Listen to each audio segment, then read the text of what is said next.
Guys ये video 12th के उन बच्चों के लिए है बेचारों के जिन्होंने पढ़ाई नहीं की है। वो सोच रहे हैं कि यार कैसे पास हुआ जाए, बहुत दिक्कत में है और दिमाग ख़राब है उनका, क्योंकि अब लास्ट टाइम पे कुछ पढ़ा तो जाता नहीं, बस दिमाग ही ख़राब होता है कि कैसे करेंगे यार पेपर को।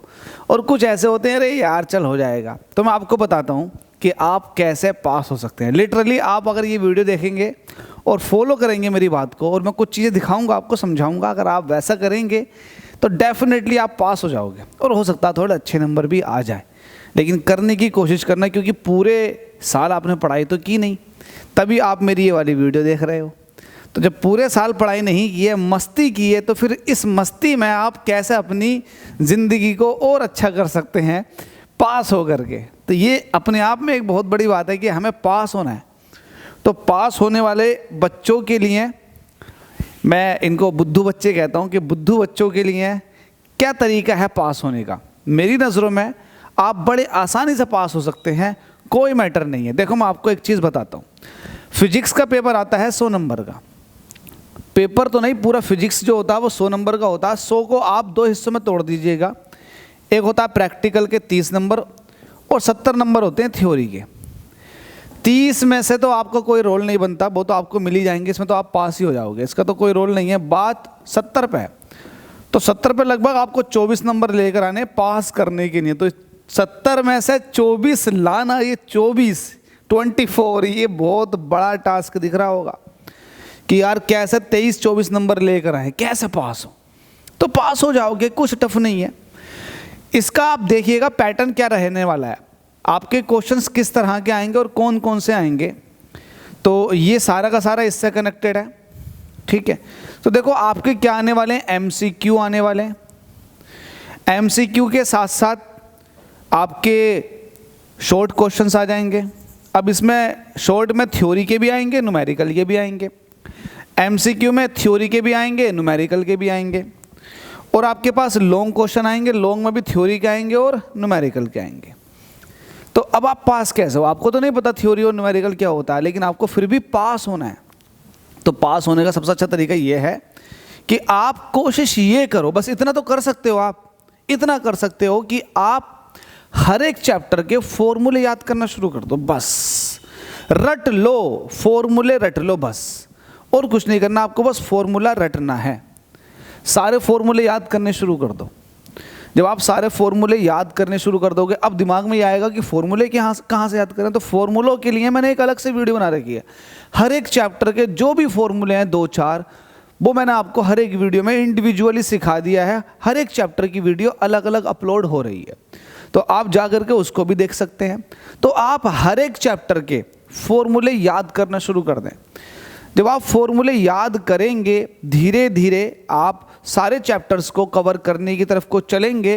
तो आपको मैं ये यकीन दिलाता हूँ कि अगर आपने फॉर्मूले याद कर लिए ना, तो फॉर्मूले याद करने से लगभग आप पास हो जाओगे। अगर पास भी ना हुए, कुछ कम रह गया, मान लेते हैं कि आपने फॉर्मूले याद करके, अब अच्छा हाँ ये बच्चा पूछ सकता है मुझसे कोई सा भी कि यार फॉर्मूले से क्या होगा। तो फॉर्मूले से क्या होने वाला है ये मैं आपको अभी बताता हूँ।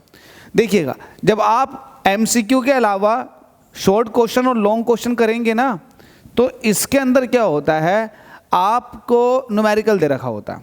तो जो भी न्यूमेरिकल आपको दे रखा हो, जो भी न्यूमेरिकल दे रखा हो, तो बस इतना तो आपको आइडिया लग जाएगा कि हाँ ये न्यूमेरिकल किस चैप्टर का है।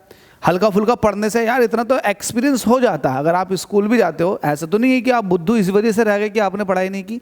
आप स्कूल तो गए होगे ना, तो स्कूल गए होगे तो इतना तो आइडिया लग जाता है कि हाँ यार ये शायद पहले दूसरे चैप्टर का, ये जो क्वेश्चन आया हुआ पहले दूसरे चैप्टर का। तो आपको बस इतना ही पकड़ना।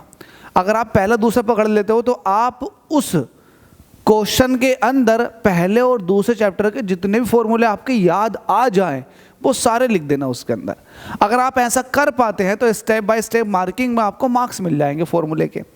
इस तरह से आप फॉर्मूले लिख लिख कर पास हो जाओगे, डेफिनेटली पास हो जाओगे। अगर पास ना भी हो पाए तो इसके अलावा क्या होता है, एमसीक्यू में तुक्का लगाना।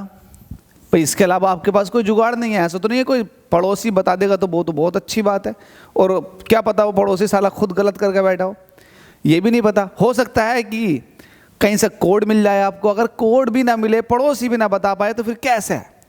तो इसका सबसे अच्छा तरीका ये है कि अगर आपके 12 MCQ आने वाले हैं और 4 जो है असर्शन रीजन आने वाले हैं, तो 12 4 16, तो 12 MCQ में आप ये श्योरिटी और ये श्योर हो जाए कम से कम इसमें 6 या 7 क्वेश्चन ऐसे होंगे जिनके ऑप्शन सी बिल्कुल ठीक होगा। ज़्यादातर क्वेश्चन का सी ठीक होता, तो सी जरूर ठीक होगा। तो ये बस आप पकड़ कर रखें, सी पे ध्यान रखें। 6 या 7 क्वेश्चन ऐसे मिल जाएंगे जिनका आंसर सी होगा, तो आप तुक्का यहाँ से मार लें। अगर आप तुक्का मार लेते हैं, अरे मैं ये कह रहा हूँ छोड़ो साला आपको कुछ नहीं मिल रहा, 12 में से हो सकता है आपको सिर्फ 4 ही क्वेश्चन सी से ठीक हो जाएं। अगर सी से 4 क्वेश्चन ठीक हो गए तो आपका काम बन गया। लेकिन हाँ, सी लगाना सबका आपको सी ही लगाना, आपको ABC नहीं चूज़ करना, बस एक ही चूज़ करना है, वो है सी। अगर आप एक ही चूज़ करेंगे तो लेट सपोज कि आपके 4 क्वेश्चन वहाँ से ठीक हो गए, तो यार क्या आप 20 नंबर नहीं ला सकते? बाकी 20 नंबर का सवाल है तो 20 नंबर आप बाकी खींच लो। अगर नहीं खींच पाए 20 नंबर आप फॉर्मूला लगा के, तो मान लेते हैं कि फॉर्मूला लगा के आपने 15 खींच लिए और 4 यहाँ से मिल गए, तो 15 4 कितने हो गए? 19। अब सवाल है 5 नंबर का, तो ये 5 नंबर कहाँ से खींचोगे आप? तो 5 नंबर खींचने का बड़ा आसान तरीका फिर से बता रहा हूँ। वो तरीका ये है कि जो आपको वेरी शॉर्ट क्वेश्चंस दे। क्या? Very short questions. अगर वेरी शॉर्ट क्वेश्चन आपको अगर थियोरेटिकली लिखना पड़ जाए तो आप एक काम करें, क्वेश्चन को उतारें और लास्ट में उसके बिकॉज लिख दें। क्वेश्चन को उतारें, उसके आगे लास्ट में बिकॉज लिख दें, फिर से क्वेश्चन को उतार दें। तो इस तरह से आप 1 2 नंबर 3 4 नंबर तो यहाँ से खींच लोगे अगर आप सबका करोगे तो इस हिसाब से आप होते होते 24 नंबर पकड़ लोगे। ये उन बच्चों को मैं टिप्स दे रहा हूँ, हरामखोर बच्चों को दे रहा हूँ जिन्होंने पूरे साल पढ़ाई नहीं की है, मस्ती की है, अब वो पास होना चाह रहे हैं। हो सकता है बहुत सारे बच्चे उसमें ऐसे भी हों बेचारे कि पूरे साल मजदूरी मेहनत करते रहे और लास्ट में पढ़ने का मौका मिल रहा है, तो वो क्या करें बेचारे, तो वो भी ऐसे पास हो सकते हैं। पासिंग का सवाल है तो पास आप ऐसे हो सकते हो, ये तरीका है पास होने का। तो ये निंजा ट्रिक है, ध्यान दे, आपको MCQ में सी ही चूज करना है। और आपको ये जब वेरी शॉर्ट लिखोगे तो उसमें वाई जरूर लगाना, आपको वाई लिख कर फिर वापस से या बिकॉज लिख कर फिर से आपको क्वेश्चन उतार देना, ये ध्यान देना आपको। और रही बात न्यूमेरिकल की, न्यूमेरिकल जब भी न्यूमेरिकल आ जाए ये डेरिवेशन प्रूफ करने के लिए आ जाए, तो जिस चैप्टर का डेरिवेशन आ जाए ना, उस चैप्टर के सारे फॉर्मूले लिख दो, साला कोई तो ठीक होगा, उस हिसाब से भी आपको मार्क्स मिल जाएंगे। तो ये ट्रिक अगर आप अपनाएंगे ना, तो डेफिनेटली मैं ये कह रहा हूँ, श्योरिटी दे रहा हूँ कि आप पास जरूर हो जाएंगे।